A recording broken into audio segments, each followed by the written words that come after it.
So, if you're a collector, you're an investor. If you're an investor, you're a scalper.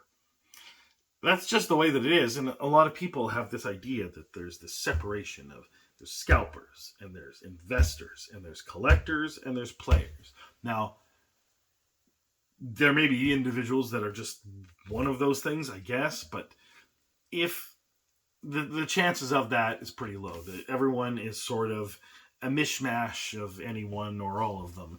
And the collectors, I have never known, and I don't even really believe that there's someone out there that collects a thing that hasn't mentioned to someone what that thing is worth. So if you're talking about what something is worth, you're thinking about the future value and you're thinking that you can sell it for more than what you bought it for. Therefore, you're an investor. And if you're an investor and you're selling stuff for more than what you bought it for, you're a scalper. And if you're a player and you've only ever played the game and you've never bought anything, or at no point are you ever going to sell everything, you're just going to pass away and whatever happens to it, then I guess somehow you've managed to avoid being any one of those three things. But I don't think that's true. I think that people are a combination of varying parts of this.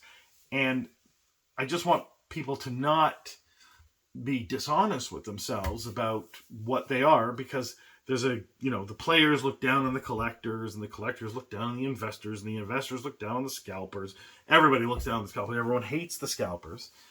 And, it's pretty tough. You got to find something at retail and flip it for more than retail. And at some point, the rug could be pulled out from under you. And, you put all this work into something, and what have you really gotten out of it? A very, very small amount of short-term gain. I don't think there's lots of scalpers out there that are, living high on the hog. I think that a lot of them are barely getting by, and that might be why they're doing what they're doing.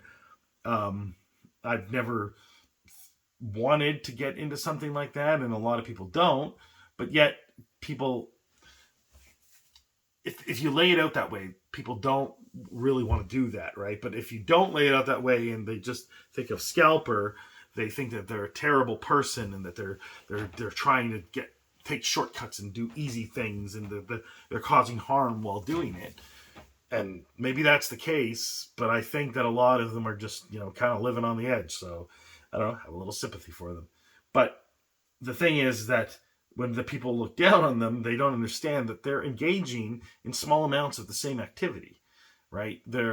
If they bought a card and then they're selling out of the hobby and they sell that card for more than it was, and while they had that card, they were aware of the value and maybe proud of having that value of their collection, and then, they're not really doing anything different except scale. So it's just a little weird to me that everyone has a pecking order and you look down your nose at someone, and then when things aren't going the way that you like, you find a group of people to blame for that, when really scalping is a symptom of supply and demand, right?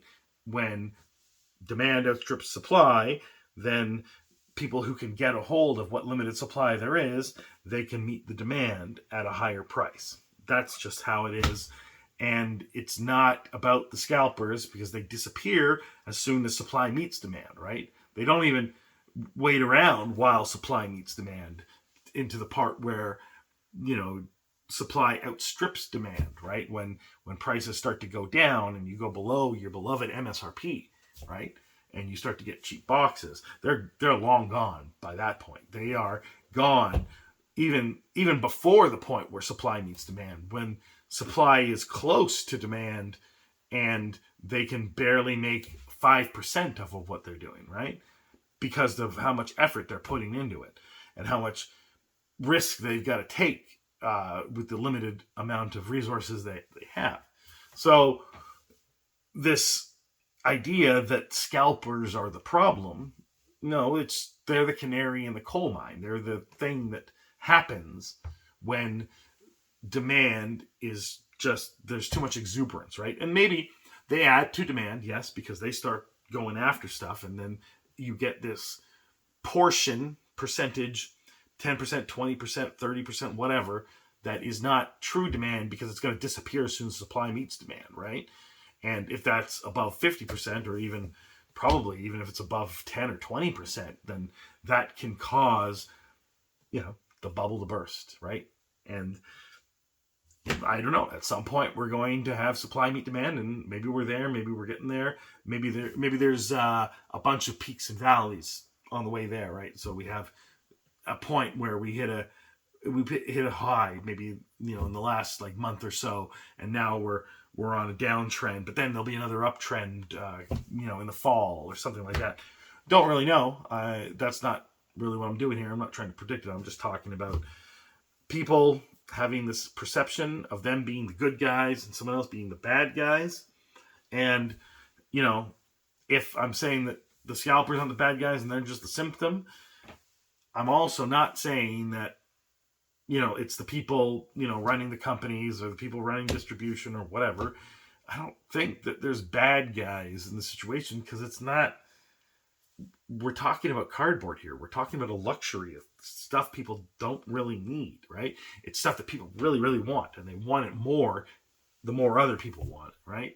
It's a collective fantasy, and I don't see how there can be bad guys in that, because it's not an essential thing. It's like, if the price of eggs was going up because of a person and not because of supply and demand, then that person's probably a bad guy. But if the same thing's happening with role-playing games or board games or miniature games or sports tickets or whatever, I don't really care. I don't see how we have to label someone a bad guy. It's These things aren't needed. So that's just the way I see it. I guess I don't care about a lot of things, and this is one of those things that I don't care about. And people talk about it a lot, and I'm talking about it. And I guess people could keep talking about it, but I just think that if you want to stop being angry all the time, stop talking about things that aren't that important, right? So focus on the things that are important and try to, make your life better by getting those things in order, as opposed to getting angry about not getting Pokemon cards or not getting Final Fantasy. I mean, you'll probably live longer, so I'm trying to help. I'm trying to help you be healthy and happy and free and have less stress and live longer. So I don't know. Let me know in the comments. Live long and prosper.